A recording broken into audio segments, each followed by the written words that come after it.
Is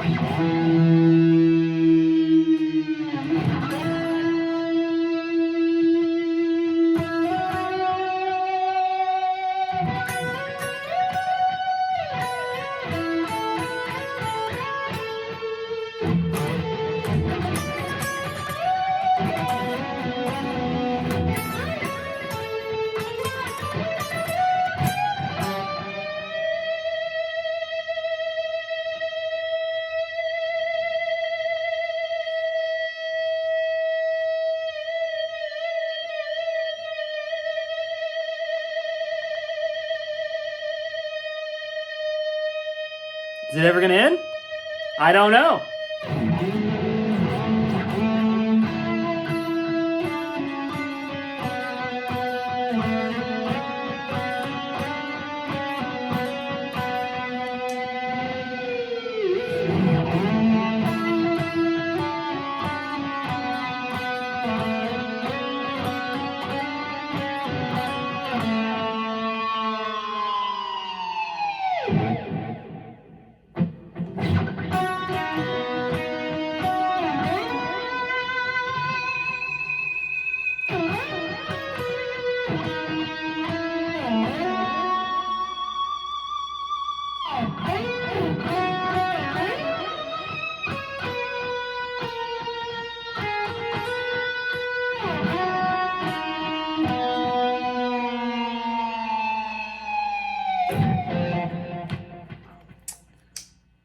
What's up, people?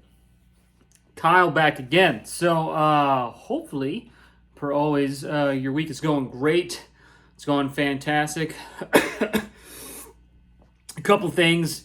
Got a new stand going on here. It's my daughter's. I was too lazy to go get my normal one, and Halen might knock the thing the hell over, in which case there's like no base to this, so it's just going to go crashing randomly. So I apologize. He's being extra needy right now, but that's because it's time for his WALK, and we got to go do that later. Fortunately, he can't spell, and I can't talk, so look, we're both dumb. Either way, welcome to Brough Guitars Review. Again, whatever the hell episode this is, I'll find out when I upload this later. And I apologize by my representation right now because my water shut off here for an emergency leak for the whole complex, but they always do it on my days off. So it's really starting to feel personal, and not a fan. Not a fan of that at all. Let me get my life together here real quick and turn these amps off because this 60 cycle hum is driving me nuts really quick. Oh, nice and quiet. Look at that.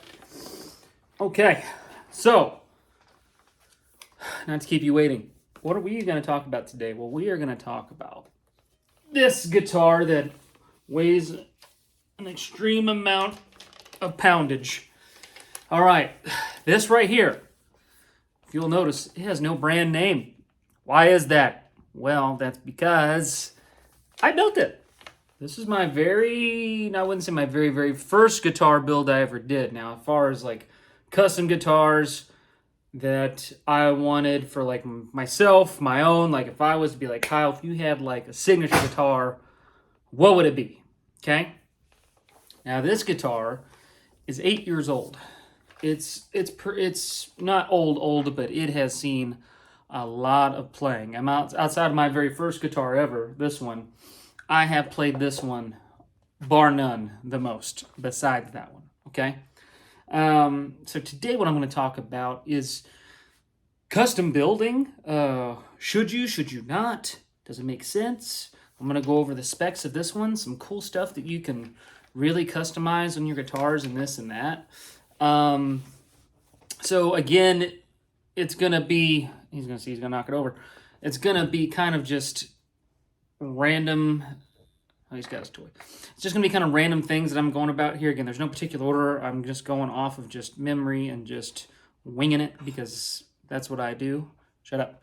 And so yeah, this guitar here, I have named this dog, dude. I swear. I might take him for a walk and just let him go. Might just take the leash off, see what happens, but I don't think you would leave me. Love him, but he's a pain in the butt. Halen, what are you doing? Will you relax?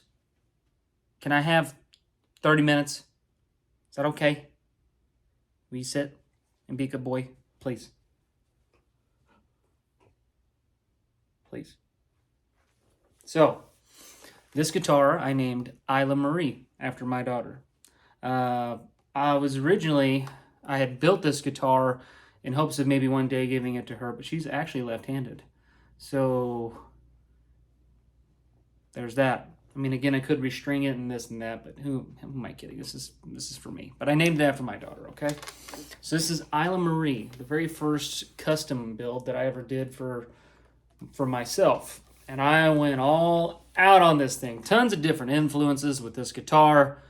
Honestly, those influencers were between three different guitars.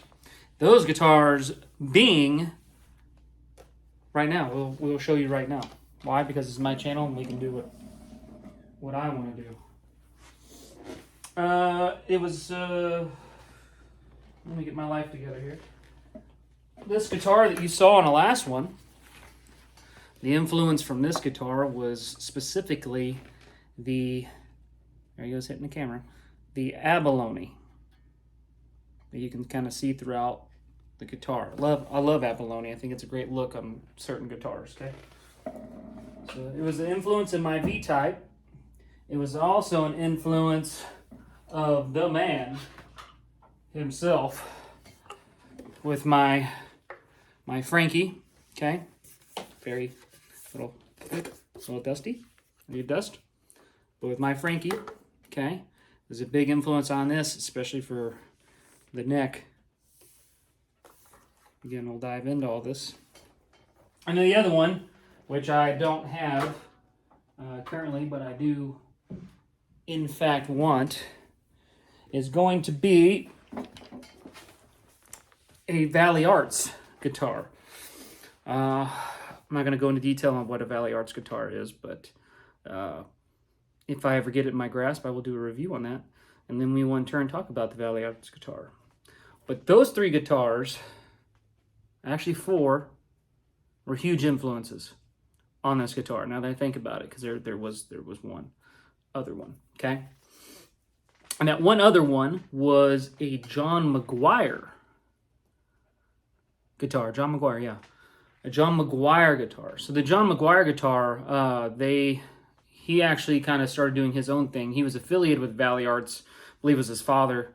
Started the company Valley Arts back in California way back in the 80s, and they were kind of like the real big first version, like custom shop, like kind of like super strats that you can make. But he had a guitar that was featured on YouTube that I watched someone play, and it was the very first guitar I had ever seen anyone play with a sustainer, okay, where these two buttons are, and we'll talk about that in this pickup, but with a sustainer. And it had a sustainer in it, and it was kind of like a sonic blue kind of looking Strat. And I just thought, man, that guitar is so badass. Like, how cool would it be? I always wondered, like, you always talk about guitars, talk about sustain. It's got sustain for days. The notes last forever, and blah, blah, blah, blah, blah, blah. Right. So this guitar has a sustainer in it, because I was thinking, man, it'd just be so great. Like, it almost essentially be like a violin or something like it, just where a note could just never end, right? Sustain literally forever. And virtually that's pretty much what this guitar does. Again, we'll touch on that. But yeah, so I wanted a guitar with a sustainer. And the only guitar I saw that was manufactured with a sustainer, there was a couple with a Sustainiac, which was like another version of a sustainer. There was a couple of guitarist Neil Schon from Journey is real big on, you'll see him with these two little black switches, and he plays with a sustainer, is for forever. Eddie Van Halen was real big on a sustainer there for a while in the 90s. He got a little crazy with it at times, but he did a lot of cool stuff with it too. I was trying to think of a song that he did with a sustainer. I know he... I want to say it was crap. I'm hearing the song in my head. Oh no.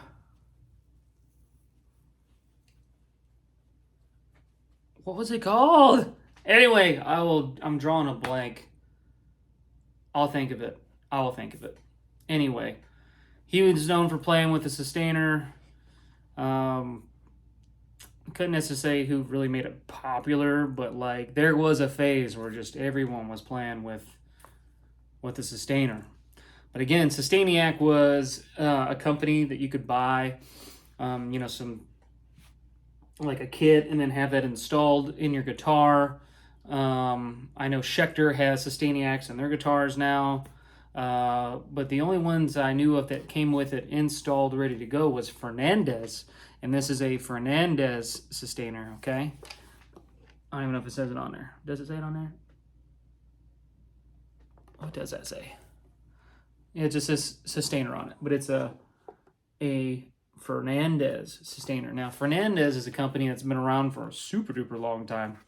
And they had this guitar called, I think it was the Monterey Elite, and it was kind of like a Les Paul knockoff, like a cherry colored kind of quilt top, flame maple something, and then it had like gold hardware. It looked really cool, but it was far too expensive for me at the time to even imagine getting.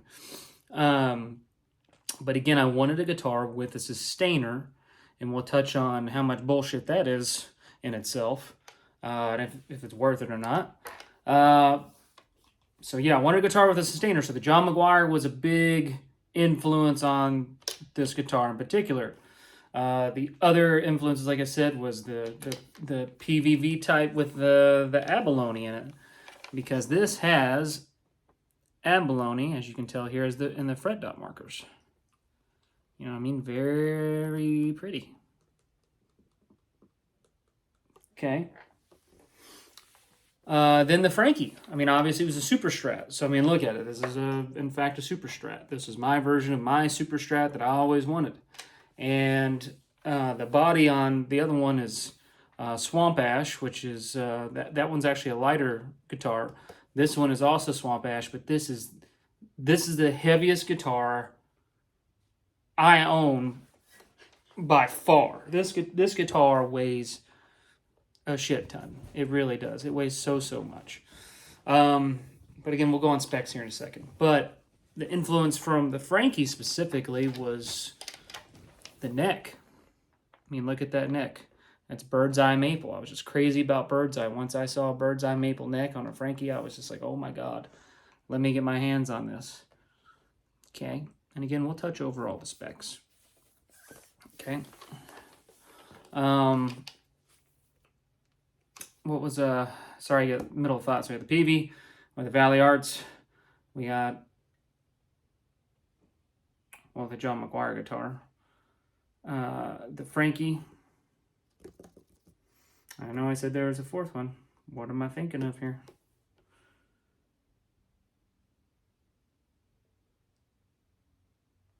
What did I just literally say to you all? My brain is mush right now. But you know what? We're going to power through it. Either way, it doesn't really matter. But, yeah, so, because I think he's got to take a gigantic shit, and he just keeps looking at me and just breathing. It's really throwing me off. Calm down. I'll let you out in a second. So anyway, so the Isla Marie guitar, okay? Let's just go ahead and go over the specs as it is, because apparently that's really what I want to talk about, I guess, is the specs, because that's where my brain just keeps going, okay? So the body was Swamp Ash. The paint is one of my favorite colors of all time. It is Seafoam Green, okay? Not to be confused with, well, actually, no, I think this is Surf Green. Sorry, this is Surf Green. Surf Green. I liked it because it was a little bit of a lighter color. Seafoam Green is actually, in fact, a little bit of a darker tint of this color. Shut up. And let me just pet him so he can get his...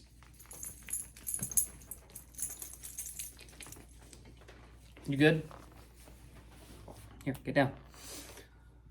So Seafoam Green is a little bit of more of a, I would actually say a bluish tint, a little bit less green. It's more of a darker blue.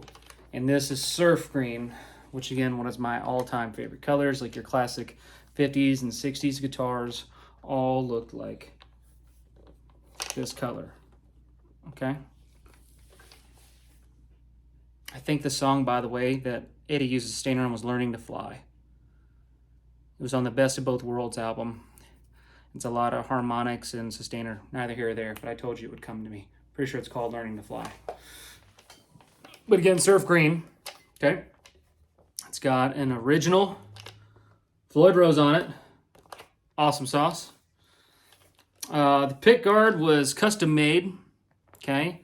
I got that from Stu Mac, and it was aged pearloid, because if you can see, it kind of is like a off white kind of color mostly with little sparkles in there, okay? The knobs are just cream, generic knobs that I got from where the hell ever. The pickups, this is a DiMarzio Tone Zone, which again was rumored to be used on Eddie's, Wolfgang's, or his Ernie Ball Music Man, sorry, but later found out, that it was a custom wound DiMarzio's, but that's what they kind of claim for it to be, amongst another one. Again, all rumors, neither here or there, but at that time I still am a huge fan of balance and for unlawful carnal knowledge and all those tones. So I got a DiMarzio Tone Zone. The pickup, the neck pickup, I'm gonna touch on this. The neck pickup is again the Fernandez Sustainer, and we'll go over how that works here in a second, as soon as my dog calm the fuck down. But this is the Fernandez Sustainer.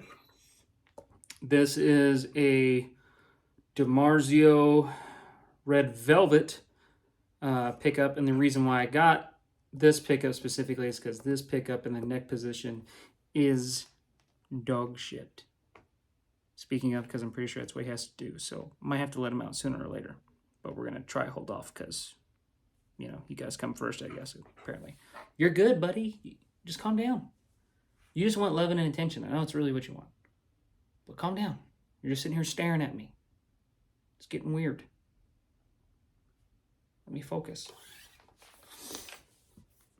Anyway, again, I got the pick guard material from Stu Mac because it was all custom made because I couldn't find anything to match. So, neck is a Music Craft. It is the Frankie neck, which automatically comes in bird's eye. However, not this kind of bird's eye, okay? The bird's eye is a 5A flame maple, okay? Very, very pretty neck, very expensive neck. And this neck is probably even more expensive today than it was 8 years ago when I got it. I think this neck was maybe a $400 or $500 neck. $500, I think, back in the day 8 years ago. But again, I mean, it's probably more expensive now. You're probably looking $600 or $700 now to get this kind of neck. But I got it with the abalone inlays. The contour was the EVH contour. I mean, it feels essentially just like a Wolfgang. I mean, it really does. The tuners here are the Schaller mini heads, again, like the EVH Frankie. This one's only 21 frets. It's not 22. I wish I kind of would have got 22 frets, to be honest. But again, you can always, bend up the note to the octave, if you will. It's got a 5-way toggle switch. So I can go 2, 1, 2, just the one, just the one, just the one. Positions there. I got Schaller strap locks. These things are great, by the way. They're like, I don't even know, $20, $30, but totally worth it because your guitar ain't going nowhere. I do like the eye hooks that Eddie's always done, so that's pretty much all my guitars, but I did decide to go with the Schaller strap locks, and these things are incredible. This has still never come off. Here on the back, again, custom made pick guards there. Got the battery box here for the Fernandez Sustainer. And then here, I got this off of eBay. I don't know if you can tell this or not. Let's see here. But it's actually a picture. Man, that just does not want to flare up at all. It's actually a picture of my daughter all spread out laying on a pillow. So that's why it's called the Isla Marie. Yeah, it does not want to focus enough for you guys to see it. There she is. So you're all sprawled out there, all cute and cuddly. Oh man, this guitar weighs a ton. So this, again, that's why it's called the Isla Marie. So that's the specs, okay? Now, I didn't, when I got the Surf Green, I got it from StewMac, and it's an actual urethane paint. And I did urethane paint because urethane allows the guitar, or polyurethane, or not polyurethane, good God, Kyle. Nitrocellulose. Thank you, nitrocellulose, not polyurethane, because it would be a lot shinier than this. I did a nitrocellulose paint on this. I did not do any primer, because as you can see here, here's the natural wood right underneath there. This was paint ready body when I got it, so it was, that's why it doesn't look grainy. A guy ordered it paint ready from Music Craft. That way all the grain was already filled, so that's why I also didn't do primer. You should probably do primer for a solid color because it makes the paint stick better. But honestly, I've had this guitar for 8 years and gigged the hell out of this, played the hell out of it. It's very versatile, so I've played it a lot and a lot of stuff, and haven't had any problems with the exception of this scratch here that just continues to come about. I'm not even sure how or that happened or why. Don't really care, but it is what it is. But I did a nitrocellulose paint because it's just going to allow the wood to breathe. It's going to age a lot better. But I think in California, as a heads up, I don't think you can even use the nitrocellulose paint unless you meet all these different requirements. So if you're doing this in your garage, even though no one's going to really be paying attention or care, but I know there's a reason why the state of California looks like a tampon. Everyone gets offended over there. So, you know, maybe someone sees a can and they're like, ah, oh my God, I'm a Karen, or whatever else. So there's just that for whatever reason. See, I already told you about why I did the tone zone. Red Velvet was because his pickup is dog shit. Now, oosh, see, that's what he's gonna do. Goddamn dog. Lie down. Lie down. Lie down. Sit. Sit. Lie down. Buddy, lie down. You're killing me. Lie down. Lie down. Good boy. Lie down. I know you want to shake. Lie down. Shake. Okay. I love you. Shake. I mean, lie down. You got me all messed up, dude. He ain't letting me do this at all. Do you want to say hi to the people? There you are. Are you good? You always want to play. 15 more minutes. Sorry. So Fernandez sustainer.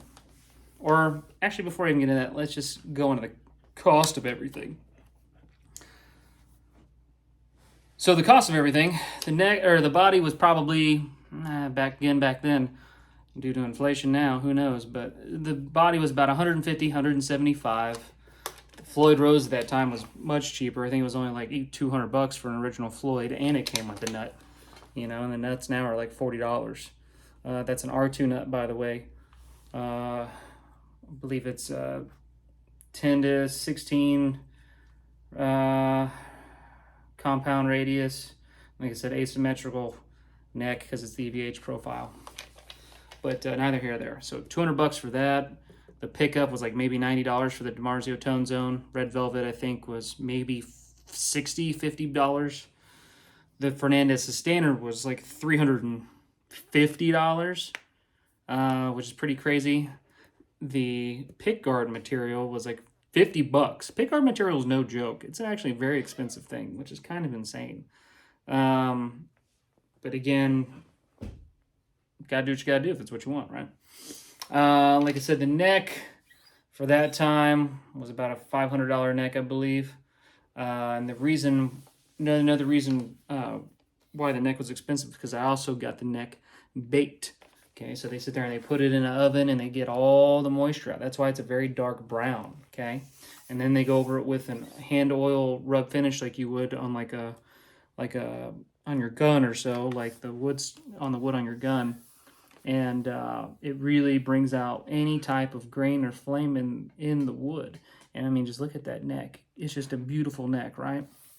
And I got it baked because When you get it baked, it gets all the moisture out. When you take moisture out of wood, almost like driftwood, the neck is probably not going to move like at all because it has no more moisture. And the moisture is like underneath the grains. It's no different like cement. If you had liquid and cement, it goes hot and cold, hot and cold, hot and cold. Eventually, it's going to crack because it's constantly moving due to temperature. It expands and shrinks, expands and shrinks, expands and shrinks. So same thing with the wood as well. So if there's no moisture in it, it's not going to move. And this guitar holds tune so well. The only thing is the strings are completely, dead. They're old strings, so I apologize because I haven't changed them. But honestly, it's because the setup on this guitar is so perfect. I'm actually terrified to change the strings almost. I know I can do it, but I'm also too lazy. But I've had the same strings on here for years because there's something magical just about this guitar when I play it. Let's see, the battery box I think was like maybe $15. The custom neck plate, which again, eBay, you can get stuff custom engraved and this and that and get different designs or things made or different serial numbers. There's a lot more options out there now, but I think the neck plate was maybe $30-$40. At the time, the Schaller mini heads were a lot easier to find, but I think I only ended up paying like maybe $80 for those. Now they're like anywhere between like $115 all the way up to $200, or people try to get rich overnight, so they're gonna ask for whatever. But again, things are only worth what you're willing to pay. Neither here or there. Like I said, the strap locks are about $80. The strap, I think, was maybe, I don't know, I still even have the price on here. It's a Roadrunner one. I think it was probably $30, something like that. Do the math, add all that up, The paint was probably $20-$30. I think I got literally one single can for this guitar. I did a very light coat, and then I went over it with a satin finish on it, just to keep it. And like I said, this guitar has been exposed to the sun. It's been exposed to God knows how many gigs. It's been exposed to like so much stuff, and the paint has still stayed on all these years. Like I said, no problems, no issues. Now, let's go into the Fernandez Sustainer. So, essentially how it works is this is a magnet, okay? And it's powered by the good old 9-volt battery in here, okay? Let's pull this out. See? 9-volt battery. Woo. Energizer keeps on going. Or no, is that Duracell? Keeps on going and going with the bunny. No, it's Energizer. Energizer bunny. That's right. Keeps on going and going and going. But, I can move that up a little bit. So, again, this is the Fernandez Sustainer. You can also get Sustainiac. It's the only two Sustainer systems that I know of, besides I think Kramer had one way, way back in the day. And I don't know what that was called, besides probably just a Sustainer, but there we go. But how it works is that 9-volt powers this magnet, and I think if I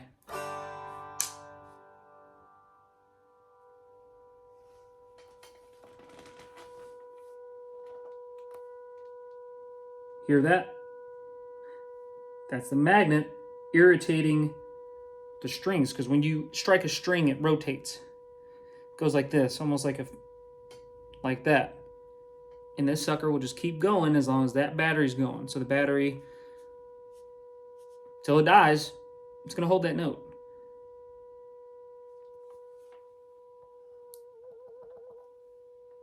Pretty cool, huh? I just turned it off. So that's what it does, okay? Now let me turn this back on here real quick for the sake of demonstrating here. Okay. So I'm just going to hold a note and show you exactly how the Fernandez Sustainer works, okay? So you can hear it, because there's different options, okay? So let's just cover that real quick. So you got two little switches here. You got off and on, and then you got sustain for basically forever, and you got sustain forever with a harmonic. So basically it just goes, I think, like 1 to 2 octaves up and then harmonizes it. So for instance, I mean, Phil Collin from Def Leppard. I played a Def Leppard solo in the very beginning. He's also known for playing a sustainer on his PC1 and Jackson and all that. That was another guy that really made sustainers famous back in the day, okay? So let me just hold a note.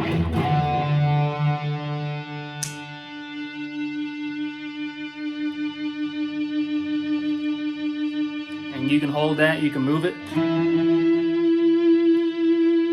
It's really cool with a whammy.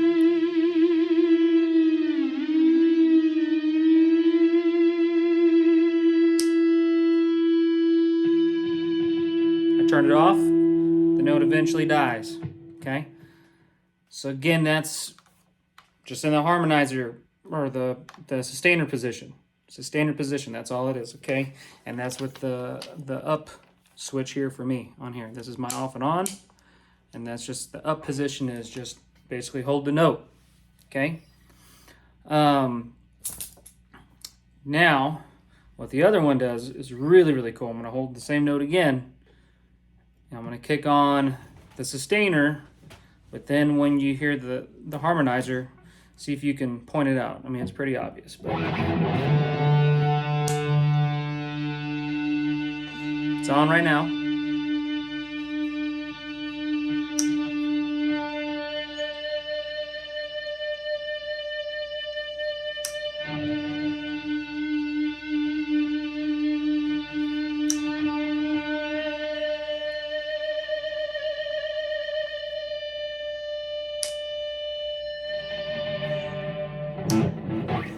Okay, so as you hear it, it went a couple octaves up, and it gives you feedback. You know, that's that harmonizing feedback.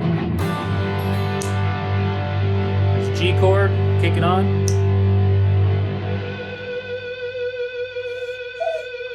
Pretty badass. And again, it will hold that up until that 9-volt battery dies. Okay? Be quiet, dude, and calm down. You got to be entertained at all times. You're killing me. So, anyway, I'm about to get him. Where's your choo-choo? Go get your choo-choo. Go get your choo-choo. Go get your toy. Where's your choo-choo? Where is it? Go get it. Go get your choo-choo. Go get your choo-choo. Where is one? Go get it. Go get your choo-choo. There you go. Oh, you got a fucking toy. I never claimed he was smart. But anyway. So that's how the sustainer works. So you got your on and off, you got your hold the position, sustain, and then you got your feedback / harmonizer kind of ordeal, okay? That's how a harmonizer works. It's all it does. It's real simple, it's real easy, but you can get a lot of cool effects. Now they do have pedals now that kind of do that. They have the Digitech, I think it's called the Digitech Freakout. I think that's what it's called. Frequout, Freakout, which is like a frequency freakout, you know, whatever. And you can do the same thing that you can with this, or you can even get like what's called an Evo, which is like this little thing that you hold over the string, and all it does is again irritate the string while it's going, and then it just goes on for forever. And with that, you got to hold it over the string while you're holding the note, and then move it over.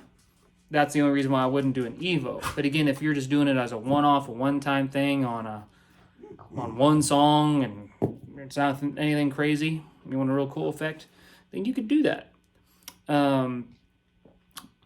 So again, I'm just kind of going off the cusp here, but I just really want to talk about, you know, is a sustainer, you know, worth it? Again, that's really up to you if you feel like it's worth it or not. I will say that there were certain luthiers I took this to because I was not talented enough to do this myself. Like there's this whole wiring kit with instructions from like Japan or something that it tries to explain it to you how to do it. I've taken it to several people. They refused to even work on it. And there was one guy who actually ironically did the setup on my guitar. And he was actually Garth Brooks' guitar tech, of all people. The guy does fantastic work here in Vegas. His name is Alan. He works for AMD Guitars. And that's A as in apple, M as in man, D as in dog. Like this pain in the ass one. AMD Guitars.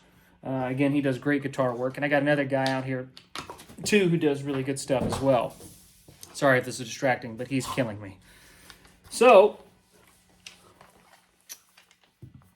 no one would touch the damn thing except for him. And when he saw the wiring kit, he actually didn't think it was that big of a pain in the butt. But I remember when I first got the kit, like, I guess it was missing like a clip or something that wouldn't allow it to work. But then I guess he just kind of MacGyvered it and he didn't even need it. So again, it just really depends.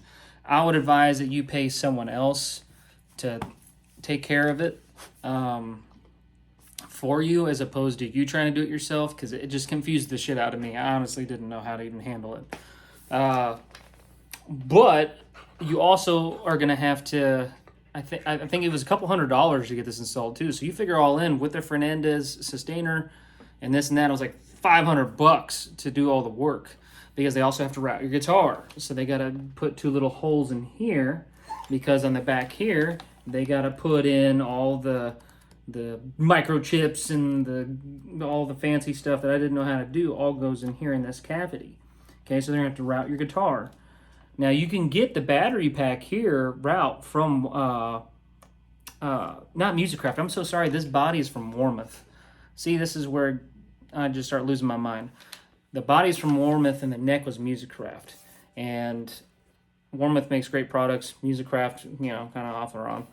But the body was Warmouth. So Warmouth, you can get it routed with the battery pack, okay? So that's what I did, and got the little battery pack thing later with the Fernandez sustainer and put it on there. It all fit, not a problem, no issue.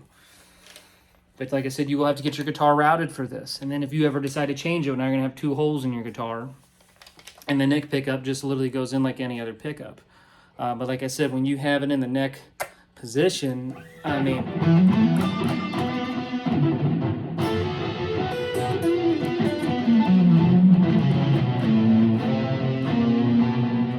trying to resolve and he's staring at me. But anyway, that was sloppy, but you get the gist. It sounds like shit. It's very muddy. It kind of reminds me of my PV neck pickup. Will you please go away? Please. Go. Go away. Go away. Go away. Go away. Get your toy. Entertain yourself. So, sorry about that, guys, but you know I got a dog. This is how it goes. So you're going to have to get your body routed. So to me, I don't know if that's necessarily worth it or not. But again, that's up to you. It is kind of pricey, but then again, it's kind of a one-off. You kind of limit your guitar down to what it can do. As far as you kind of just eliminate the neck pickup altogether. That's why I got the red velvet here, because then it's just, it still allows me to have some form of, you know, kind of a stratish, you know, pickup.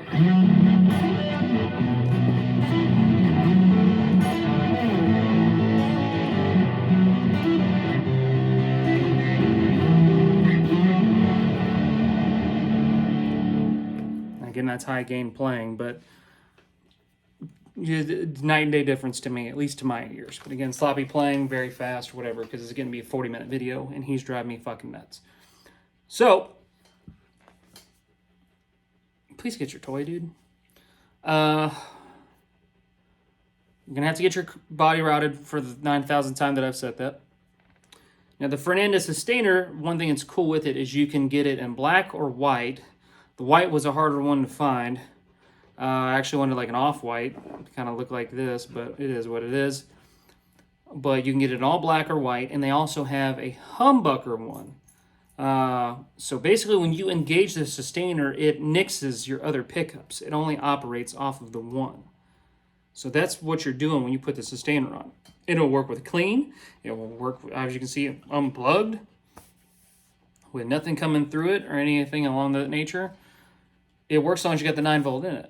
And that's probably one of the cons as well. It's like if you don't change the battery in this thing, but maybe before you play, and let's say it's getting ready to die, then you're fucked, because it's just going to die on you, and now you're going to get no input out of your guitar. It's not like it's just all of a sudden bypasses everything. If there's no battery, this guitar don't play, at least electronically, okay? So that's probably one of the cons. You do need to change the 9-volt battery. But again, It just all depends on how much you use it, because as long as this is plugged in, it's pretty much on. So, but if you got it unplugged, then great. But let's say you forget about it for years, and you can still got the battery plugged in here in the back. Well, what happens when a battery starts to die? It decays. And when it decays, it decomposes. And when it decomposes, it becomes acid. When that becomes acid, now that's going to melt basically anything that's in touch with it. So all that electrical work, if it touches it, you're screwed. If it touches your guitar, melted. If you get on your hands, toxic. Don't do that. So again, just bad stuff. So again, if you're a forgetful person and whatever, maybe that's something to consider or think about if you're just really that forgetful. But again, as long as you stay on top of it, there shouldn't be any problems or issues. You just change your 9-volt battery before you play, and at least you know the battery's good to go, and always have a backup one just in case. Now, one thing my guy did, Mr. Allen, that really was smart, is he actually input this little red light here on the back of my pickguard material. That way I know when the battery's still good. I don't have to just plug it in and guess. When the light's on, I still got power. Now, granted, I don't know how much power I got, but again, it's just going to let me know, hey, it's engaged, the battery's good to go when you, because if I unplug this, it's off. No juice. If I plug it in, on. Pretty cool, right? So again, there's things that you can do, especially with people being so savvy with soldering irons and electronics and this and that.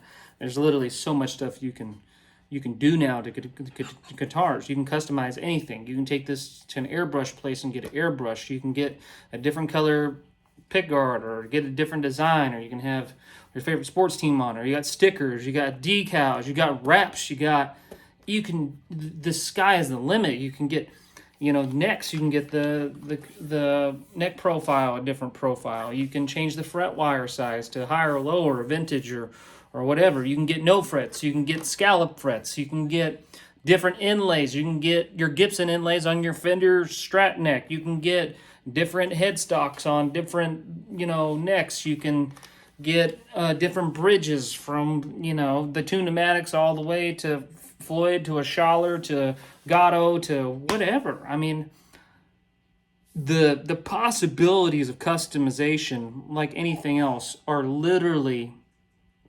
endless. So, would I advise a custom build to you? I mean, again, that just really depends. I did this early on because I kind of already envisioned what I wanted. I played at least more than enough guitars to kind of have an idea of like, hey, I like this, but I don't like this.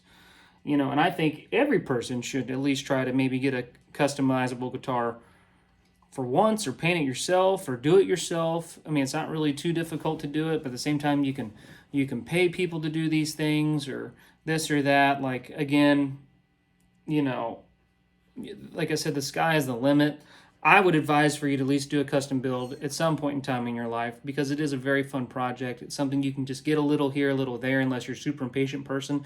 Then get all your parts at once if you got the money. But if you can sit there and you can wait over time, and then, get a little here and there and make it just kind of like a couple year long project, then, it's whatever your fancy is. There's going to be certain things that you're going to want to do over other things. And like at the end of the day, guys, it's really up to you. I highly, highly recommend a customized guitar. I really do. It's a really fun thing. And you can really go down the rabbit hole. And if you're ever unsure on what to do, just do your research. Check the websites. Ask your friends. Ask people, in the business. Go to your music store. Ask them, certain questions on, even if, hey, if I got this, would you be able to do this work on it? This or that. That way you're not having to ship your guitar off to Joe Blow over there, pay all this shipping, and then that's one more cost, or, this or that. There's all these, get down. There's all these different things that you have to, consider in this, but like I said, once you finally get it and you see it, complete and as it is, it just brings you so much joy. And like I said, I've played the hell out of this guitar. I mean, look at the neck. A lot of people relic their necks, to look like this, and this is just all the grime and all the years of playing. And again, it's baked, so you can't really tell too much, but when I bring it close, you can tell where I've played the hell out of this thing and played it alive. Get down! Lie down. Sit. Lie down. Sorry. So again, highly advise, you have my blessing, do it. Now again, if there's a guitar in existence that you want more that's stock and you don't have to worry about it, then by all means, go do that. Go get your stock guitar and this and that. Maybe this could be a project for a different day, a different time.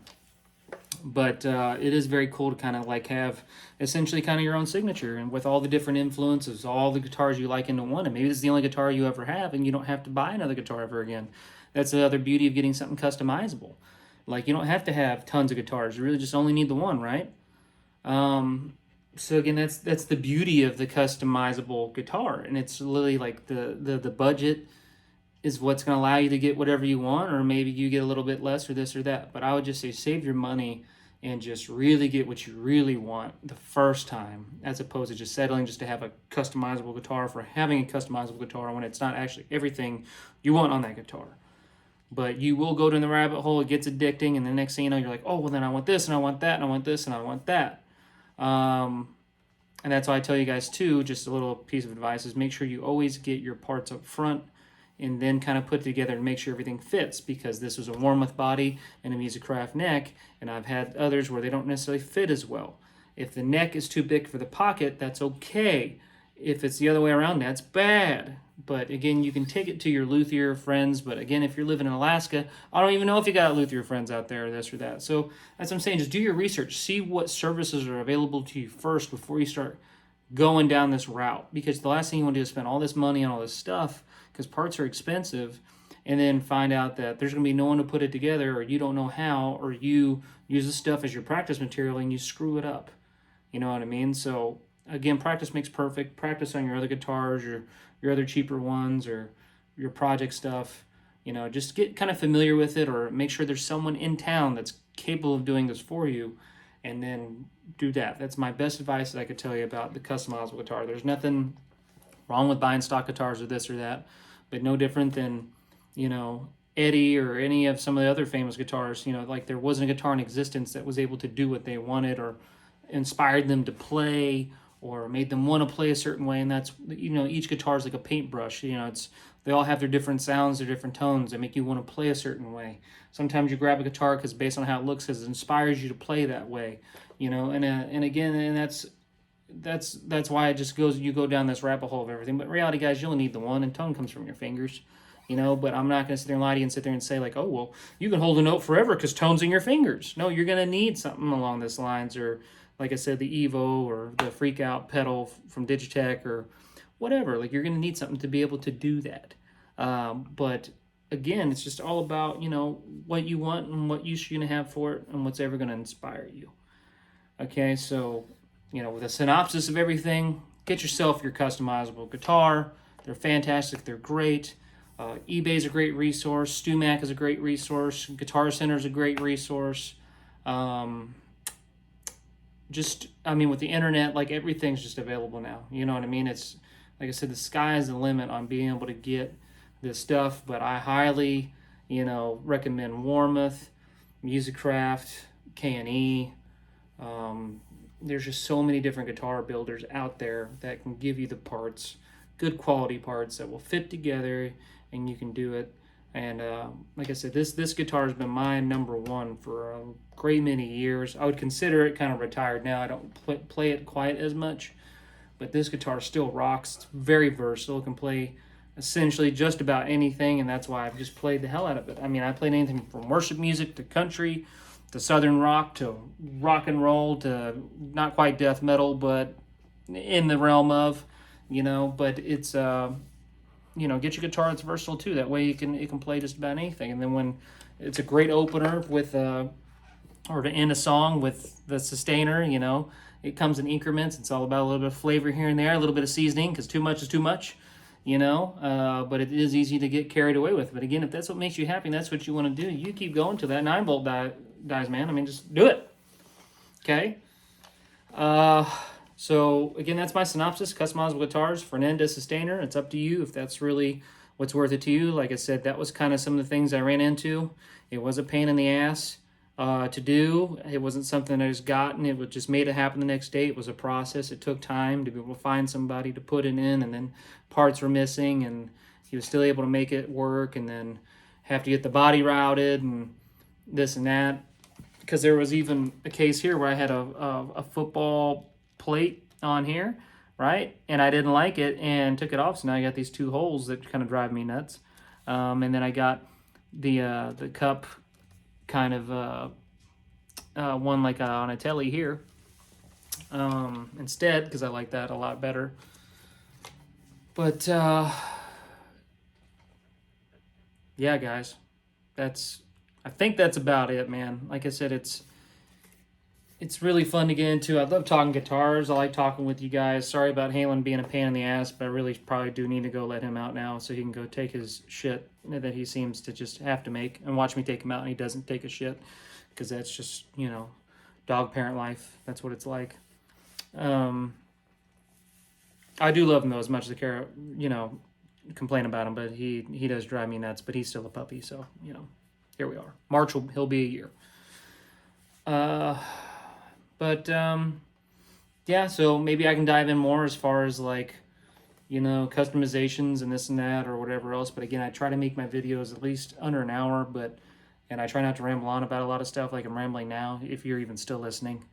But I know there's some of you out there that enjoy this stuff, that it does seem helpful to you, and that is my main thing, is to try to just be as helpful as I can, get you guys the right information, save you a lot of time, effort, and money. What I think, if it matters to you, great. If not, I don't give a flying fuck. But it's like I said, it's great talk guitars. You guys have been very positive in the comments. I try to reply back to all of you. And, I hope everyone's doing good. I hope you're doing well. I hope you're jamming. Keep playing guitar. And, that's it. Other than that, you all keep continuing to do what you do. Love you guys. I'm out. Peace.